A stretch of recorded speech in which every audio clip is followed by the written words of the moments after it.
So the news cycle has conjured up quite an unusual series of events of both a female and male killer that have both got men and women respectively simping for them, I think is fair to say. Let's start with a woman, shall we? And this is Colombian hitwoman known as the Doll, who was arrested. And the arrest photos went very viral, and I'm going to be talking about that as well as the case of the healthcare killer in New York as well, and why people are drawn towards dangerous people, as well as the fact of covering the actual news itself. And so obviously she's a little bit scary. I mean, anyone who looks at you like that probably means to do you harm. However, if you're the right kind of person, that might do something for you. I mean, the look of "I want to kill you" perhaps implies that bedroom activities may be a bit more exciting for some people, but I don't think that that's necessarily a healthy mindset. I don't think you should bed killers. That is bad. That is a Lotus eater's top tip. Do not try and sleep with murderers. I don't think that's going to come back and bite me. But yes, here she is. She's and there's a video of her. You get the idea. And then you start seeing the simps rolling in. You got people like this. I picked out some of the top voted ones on social media. Of course, this is Saul Goodman from Breaking Bad and Better Call Saul, known and used as a meme template for advocating for unpopular positions or criminals who have done things wrong that they want to argue out of. But I think there's a sort of joke here. He's used ironically a lot of the time. And notice a lot of the men here are basically admitting, yeah, she's hot, but also I can see the danger. And we'll see in some of the other examples that things don't always go the same way when it's women looking at danger. So there's this one. I tried to fix her, and of course Spider-Man in a very destroyed suit, implying that, hey, I wanted to fix her, it didn't work out. And these sorts of things are sort of playing on the notion that certain parts of the body think more than the head. And there's an acknowledgement of that doesn't go down in other ways when the shoe is on the other foot. Here she is again. You can see why there's this reaction. However, there are plenty of other women that haven't killed people. It's also worth mentioning as well, she did kill an ex-boyfriend and was caught attempting to murder her former one, most recent one. And so, sure, she's available. However, it doesn't mean you should. And another one here, listen to me, brothers. You find a girl like this and you make her your wife. And there's even more. All I got from that is that she's single and doesn't have feelings for her ex. Jackpot. Okay, so people are having a joke about it. They're not necessarily being that serious. There's the obvious "I can fix her." Don't know why. They've got a New York Yankees hat on. But let's move on to Luigi, because this stuff, I think it's just people having fun. They noticed a very attractive criminal. Don't read too much into it. There's a bit more to read into the case of Luigi Mangione. Terrible. There's a reason why I'm English, all right, and we don't speak foreign languages. We're not very good at it. But with her case, a lot of the people were just acknowledging she was attractive, but could see she was dangerous.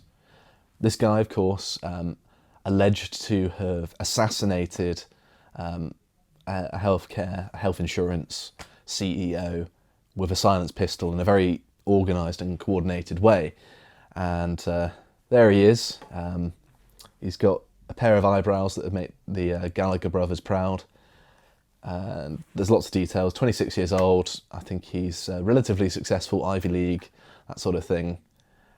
He's pretty well put together. I mean, there's his Twitter profile. This is up. He's at 300,000 followers. He's now probably one of the biggest commentators, one of the rising stars. And interesting banner here. He's got a Pokemon. Believe that's Breloom, if I remember rightly. Back to my days. A picture of what looks like an injured spine, and himself looking very ripped. And I think that this picture might help a fair amount. That might well be it. But he's got MSc and BSc in computer science at Penn. And interesting tweets, actually, retweeting some unusual people. Jonathan Haidt, not usually. He's also retweeting someone insulting Lex Friedman, which I thought was funny. He also retweeted Jess Gill at one point, so that's a bit of a surprise. But it is worth mentioning as well, me drawing attention to his X account. It's not monetized. I'm not getting him any money or anything by drawing attention to the fact it exists. As Greg here, the main man on Twitter, points out, he says, just when you thought his day couldn't get any worse, Luigi unfortunately does not pay for premium, so he will not receive any ad revenue whilst everyone views his profile today. It's also worth mentioning that that's not how ad revenue works. It's based on replies now, but still. But you're seeing lots of people coming out, and I think a lot of men were defending him for political or ideological reasons, but there were also a lot of women just saying, oh, he's handsome, he shouldn't go to prison. So there are things like this which are more political. I don't agree with, him shooting the CEO, by the way. I don't think the CEO had a personal hand in whichever personal slight triggered this, which will inevitably be the cause, I imagine. It says, me and the boys paying a visit to the McDonald's employee that snitched on Luigi, because of course he was caught in McDonald's.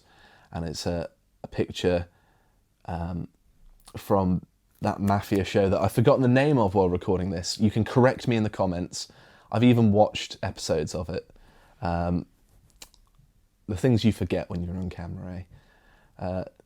I'm sure I'll have millions of people saying you're an idiot, Josh, but that's true. And another one here, in this house, Luigi Mangione is a hero, end of story. And again, the actor, which I've forgotten the name of from that same show that I've seen, I'm going to really regret recording this and forgetting that, but never mind, I'm going to keep it in just to be real. Taylor Lorenz went on Piers Morgan's show, I think, as well as tweeting a defence of him, basically saying that she felt joy after this happened. And she was also following him before he actually did it, which is interesting. What does Taylor know? We don't know yet. And it's kind of strange that she's going out in public and saying, yes, actually, he did a good thing. That's a weird thing to say publicly after someone assassinates someone. Sorry, I need some tea to just recover from the fact that we're seeing civilizational decline and the signs of it right here, right now, in that people are just openly celebrating assassinations that are political in nature. Very strange. I mean, we saw it with Donald Trump as well, the attempted assassinations. Another one here, the internet after learning about Luigi. No, don't get caught by the police, you're so sexy, aha. And some random bloke. I don't get that meme template personally, but here's another one pointing it out. Luigi has shown us the dark nature of females once again. And yes, he's here and he's so cute. Is he single? I mean, look at him smiling. That's what they're falling for, really. And then again, another person here, I think with the name Andrew, they're probably not a woman, but still, they're talking about liking all of the tweets, thirsting after him. What is going on here? It's a bit strange. But I think Alessandra here gets it spot on, and I am going to talk about some of the psychology of it towards the end. Many men here think that Luigi is attractive to females because he's an intelligent, hot murderer. You don't understand the female psyche. It's crucial that he is a tragic hero. He suffered from an injustice and decided to sacrifice himself for a cause. And some perceive it as purity of heart. However, I don't approve of what he did. It's very immoral. I don't think you can be pure of heart and murder someone in cold blood, although people might argue that it wasn't in cold blood, but it wasn't the CEO personally choosing to do it. And I thought that this was just funny. Like a true Italian, Luigi's fatal error as an assassin was giving himself away by stopping to flirt with a cashier at the cafe before going to work. And this was, of course, the photo that they used to try and catch him. And yeah, Italians, it's always the flirting. Whenever you follow Italian politics, this is an aside, almost every time there's a scandal, it's a sex scandal.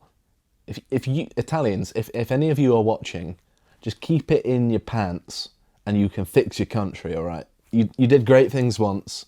You can be great again. Channeling my inner Donald Trump there. If you just don't have sex with people who aren't your partner. But anyway, rant over. There is a weird thing where the number 286 kept on cropping up.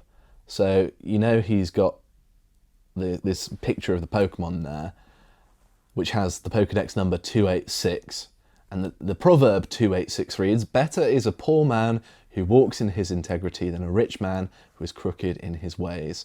And then he's got a picture of the spinal injury, and I imagine he wouldn't have got in that shape with a spinal injury, so this has got to be before his spinal injury. He's also got 286 posts on X, and that sort of corroborates the significance of this, because that's how many he had before he was caught. Also, his cousin, who is a Republican member of the Maryland House of Delegates, follows 286 people, although he's not implicated, by the way. That just seems to be a coincidence. But the denial code 286 is an interesting one. When the appeal time limits for a healthcare claim are not met. So it could be that he had a vendetta, that the healthcare was declined, and it's resulted in some sort of thing. The news isn't out yet, this is just people speculating. I just thought it was interesting and a bit of a coincidence. And even if, it's not true, which is probably not, then at least it's interesting. And then there are people claiming that the McDonald's he was caught at was 286 miles away from the shooting, and there have been other people saying there's no way that that's true, which I probably believe, and I think that probably this is just people making a fuss over nothing, but I thought it was interesting enough to mention. And so there is also the fact that there are lots of aspects of this case that don't add up. I wanted to touch on this, even though it's not the main focus. So, Ivy League grad with degrees in computer science and an avid reader and active contributor to GitHub, has an IQ of 130 plus. I don't know where they're getting that from. But he takes off his mask at Starbucks to flirt with an employee, then an hour later goes on and calmly kills a CEO of a major healthcare company and rides away on a bike. A week later, he goes to the local McDonald's where he brings the murder weapon, a fake ID he used to check into the hotel, and a written manifesto on how horrible the American healthcare system is. He somehow gets identified by the cashier as he sits down. He works on his laptop until police come inside the McDonald's, sitting there with a ghost gun and a suppressor he made himself. Gotcha. Yeah, it is a bit strange. However, by that point, he might have accepted that he was probably going to get caught because he had that screenshot, and he actually deliberately went out of his way to get caught in quite a public place where he's not likely to get shot. I think he would be smart enough to put these things together. Maybe he was actually going out of his way without directly handing himself in. I don't know. Maybe he was just stupid. It's possible. Not everything necessarily has to be some sort of conspiracy. But I did think that was interesting, and some food for thought at the very least. Maybe, he was working on the behalf of someone. We don't know yet. We don't even know, he's not even been prosecuted yet. So it's all alleged. And what people have been saying is that there needs to be movies about these two people. They want Luigi here to be played by Jake Gyllenhaal, and the Colombian killer to be played by what's-her-face from Parks and Rec. Aubrey Plaza, that's it. Although, to be fair, maybe the death stare, but it's close, but still. The fact that people are even calling for this and they want these films to be made is a bit strange, really. And it got to the point where even The Independent was talking about all the people trying to demand this. But I actually covered why women like killers before, and there are multiple different factors involved here. So the first of which is that by being a violent person, it sort of proves that you have the aggression and the capability of violence necessary to protect them. One of the main roles of a man in the traditional, conventional sort of structure of a family is the protector, first and foremost, really. And it could be a sort of manifestation of this, as well as the fact that being sort of brash and a bit self-serving, pursuing one's interests and going against society's norms and being a risk taker, that's normally a sign of being a high status individual. And of course, a killer is not a high status individual. Well, at least they shouldn't be.